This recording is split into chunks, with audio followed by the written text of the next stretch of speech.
دنیا کی زندگی میں ایمان کے ان درجوں پر فائز ہونے کے لیے جہاں اللہ انسان کا مقصود بھی ہو، مطلوب بھی ہو اور معبود بھی ہو، اللہ انسان کی پیاس بھی ہو، اس کی پکار بھی ہو، اس کا سکون بھی ہو اور اس کا اطمینان بھی ہو، اللہ تعالیٰ نے انسان کو دنیا کی پیچیدگیوں سے نکلنے کے لیے زبردست فارمولہ سورہ آل عمران کی آیت نمبر 164 میں اللہ فرماتے ہیں وَيُزَكِّيهِمْ وَيُعَلِّمُهُمُ الْكِتَابَ وَالْحِكْمَةَ۔ تین چیزوں کو مان کر اس پر اپنی زندگی کو گامزن کر کے انسان دنیا کی تکلیف، غموم اور ہموم سے نکل کر سکون اور اطمینان کی اور ایمان اور احسان کے درجوں پر فائز ہو سکتا ہے، جس کا پہلا سٹیج یزکیہم تزکیہ ہے۔ نفس کو ہر اس عیب سے پاک کرنے کا اس سلسلے کا نام ہے جس میں انسان تکبر، حسد، صغر الہمہ، کمزوری، ڈپریشن، بزدلی، قائری کا شکار ہو جاتا ہے، لوگوں کو اپنا الہ بنا لیتا ہے اور دنیا کے پیچھے ہی لگ کے اس کی عبادت میں گامزن ہو جاتا ہے۔ وہ سمجھتا ہے لوگوں اور مال سے ہی اس کی زندگی کامل بھی ہوگی اور اس کا دلی سکون اس تکمیل تک پہنچ جائے گا جس کی تلاش کے لیے وہ اس دنیا میں بھیجا گیا تھا۔ اس پروسیس کو، اس پروسیجر کو تزکیۃ النفس کہتے ہیں، نفس کو پاک کرنا، اور یہاں پر اپنے دل کے اندر اللہ کی یاد کو، اس سے امید کو، اس سے محبت کو، اس سے رجا، اس سے ڈرنا، اس پر توکل رکھنا، کامل اعتماد رکھنا کہ اللہ کی ذات ہی ہے جو کل تھی، آج ہے اور ہمیشہ رہے گی، اس کو اپنے اندر پختہ کرنا۔ اس پروسیس سے جب انسان گزر جائے گا تو اسے دوسرے پروسیس میں انٹر ہونا چاہیے جو ہے تعلیم، یعلمہم الکتاب۔ چیزوں کے، دنیا کے، جذبات کے،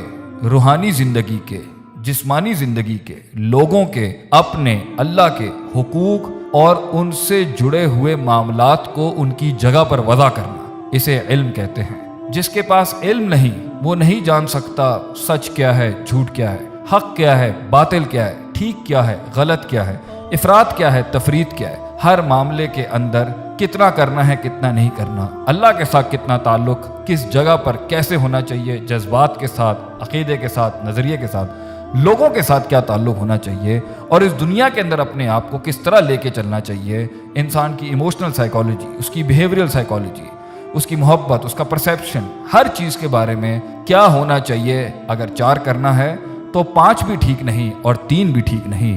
وضع الشیء علی موضعہ، چیزوں کو اس کی جگہ پر رکھنا، یہ ہے علم، اور قرآن اور حدیث کے علاوہ یہ سٹینڈرڈ اور یہ ایکولیبریم کوئی نہیں دے سکتا۔ تو اس لیے ہمیں کتاب و سنت کو سیکھنا پڑے گا، پہلے اپنی نفس کی اندر کی ان غلاظتوں کو صاف کرنے کے لیے، تاکہ ہم اللہ کی راہ میں اللہ کے ساتھ جڑ جائیں، اس سے ہمارا سکون جڑ جائے، اس سے ہمارا اطمینان جڑ جائے۔ پھر ہم وہ علم سیکھیں جس سے ہم لوگوں کی ویلیوز جان سکیں، ہم اللہ کے حقوق جان سکیں، اس کی ویلیو جان سکیں، اور اپنے جسم کی ویلیو جان سکیں، اور اپنے جذبات کی ویلیوز جان سکیں، اور اس دنیا کی ویلیوز جان سکیں۔ اور تیسرا پروسیس اس دنیا میں اپنے آپ کو کامل کرنے کے لیے، ایمان کے اس درجے کو احسان بنانے کے لیے ہے حکمہ، اپنے علم کو استعمال کیسے کرنا ہے، لوگوں کو اپنی بات کی طرف کیسے بلانا ہے، کیسے اپنے علم کو منوانا ہے، کیسے چیزوں کو کرنا ہے، کس طریقے سے اس دین کے رستے کے اندر لوگوں کو اس پروسیس پر گامزن کرنا ہے،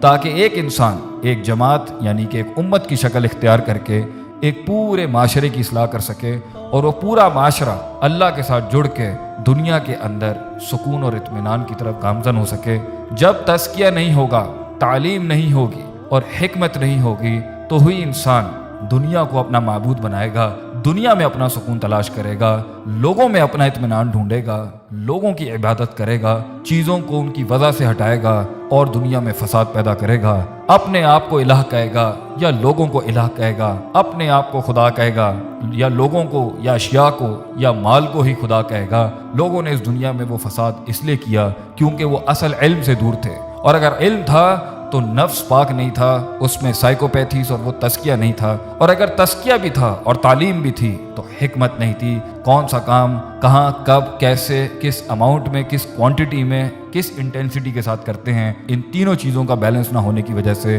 انسان بحیثیت ایک امت، انسان بحیثیت ایک جماعت، انسان بحیثیت ایک فرد سکون اور اطمینان اس نیچرل بیلنس سے دور ہو گیا۔ اللہ تعالی ہمیں اپنی زندگی میں اللہ کی دی ہوئی ان تعلیمات پر عمل کرنے کی توفیق عطا فرمائے، تاکہ ہم خود کو اور اس دنیا کو سکون کا اور اللہ کے ساتھ اطمینان کا ایک گھر بنا سکیں۔